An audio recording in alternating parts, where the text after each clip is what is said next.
इंतजार है एक ऐसे सारथी का जो इस कुरुक्षेत्र में हमें विजयी बनाए। जरूरत है एक ऐसे नेता की जो हमारे युवाओं के सपनों को साकार करे। গুজরাতের মুখ্যমন্ত্রী নরেন্দ্র মোদীর প্রচারে এই ভিডিওটি ঘিরে এবার নয়া বিতর্ক, কটাক্ষ বিরোধীদের। গুজরাতের ব্র্যান্ড অ্যাম্বাসাডার অমিতাভ বচ্চনের অভিযোগ, অন্য একটি ভিডিও থেকে তার গলার স্বর নিয়ে এবং সেটি ব্যবহার করেই নরেন্দ্র মোদীর এই প্রচার ভিডিওটি তৈরি করা হয়েছে। সোশ্যাল নেটওয়ার্কিং সাইটে গুজরাতের ব্র্যান্ড অ্যাম্বাসাডার অমিতাভ বচ্চন লিখেছেন, 2007 সালে লিড ইন্ডিয়া নামে একটি প্রচার ভিডিও করেছিলাম। কেউ সেই প্রচার ভিডিও থেকে আমার গলার স্বর ব্যবহার করে গুজরাতের মুখ্যমন্ত্রী নরেন্দ্র মোদীর প্রচারে একটি জাল ভিডিও তৈরি করেছে। জাল ভিডিওর কথা স্বীকারও করে নিয়েছেন মোদী। 2014 সালে লোকসভা নির্বাচনে নরেন্দ্র মোদী বিজেপির প্রচারের মুখ। জাল প্রচার ভিডিও তৈরি করার জন্য ব্যবস্থা নেওয়ার ইঙ্গিত দিলেও তার আগে এই ঘটনা মোদীকে আরও অস্বস্তিতে ফেলল বলেই মনে করছে রাজনৈতিক মহল। পাহাড় সমস্যা সমাধানে রাজ্যপাল দ্রুত পদক্ষেপ করবেন। বুধবারই নিজের ফেসবুকে এই আশা প্রকাশ করেন বিমল গুরুং। বৃহস্পতিবার MK নারায়ণন জানিয়ে দিলেন, বিমল গুরুং চাইলে তিনি আলোচনা করতেই পারেন, তবে বাংলাকে অখণ্ড রেখে আলোচনা করতে হবে। পাহাড় সমস্যার সমাধানে রাজ্যপালকে মধ্যস্থতা করার অনুরোধ জানাতে চলেছে বামফ্রন্ট। রাজ্যপালকে চিঠি লিখছেন সূর্যকান্ত মিশ্র। অন্যদিকে এদিন প্রদেশ কংগ্রেস সভাপতি বলেন, চাপ দিয়ে সমস্যার সমাধান সম্ভব নয়। অবিলম্বে সর্বদলীয় বৈঠক ডাকার দাবি তুলেছেন প্রদীপ ভট্টাচার্য।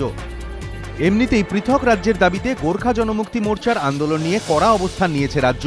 দিল্লিতে প্রায় এক সপ্তাহ দরবার করেও খালি হাতেই ফিরেছেন মোর্চা নেতারা। এই পরিস্থিতিতে রাজ্যপালের এদিনের মন্তব্য মোর্চা নেতৃত্বের ওপর চাপ আরও বাড়ালো বলেই মনে করছে রাজনৈতিক মহল। সারদাকাণ্ডের জের অব্যাহত।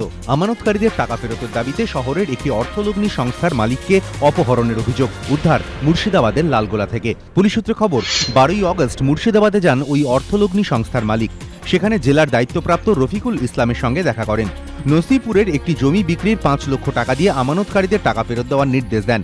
কিন্তু রফিকুলের দাবি, আমানতকারীদের পাওনা প্রায় 1,20,00,000 টাকা। বাকি টাকা না পাওয়া পর্যন্ত সংস্থার মালিককে আটকে রাখার হুমকি দেন। পরিবারের দাবি, এরপরই কলকাতায় স্ত্রীকে ফোন করেন ওই ব্যবসায়ী, বাকি টাকা পাঠাতে বলেন। কিন্তু তারপর থেকে আর ওই লগ্নি সংস্থার মালিকের সঙ্গে যোগাযোগ করা যায়নি। 19 আগস্ট লেক থানায় অপহরণের অভিযোগ দায়ের করেন ব্যবসায়ী স্ত্রী। বুধবার রাতে মোবাইল টাওয়ারের সূত্র ধরে মুর্শিদাবাদের লালগোলা থানার আড়িমোড়া থেকে অপহৃত অর্থলগ্নি সংস্থার মালিককে উদ্ধার করে লেক থানার পুলিশ। রাতেই নসিপুর থেকে গ্রেফতার করা হয় অভিযুক্ত রফিকুল ইসলামকে।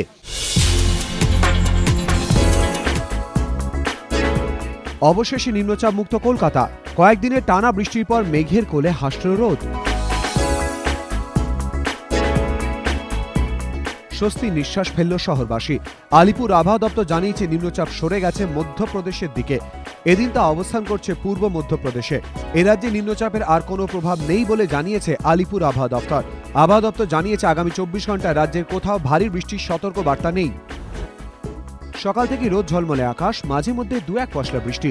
আলিপুর আবহাওয়া দপ্তর জানিয়েছে, আগামী 24 ঘন্টায় স্থানীয় বজ্রগর্ভ মেঘ থেকে এরকম বৃষ্টি হতে পারে।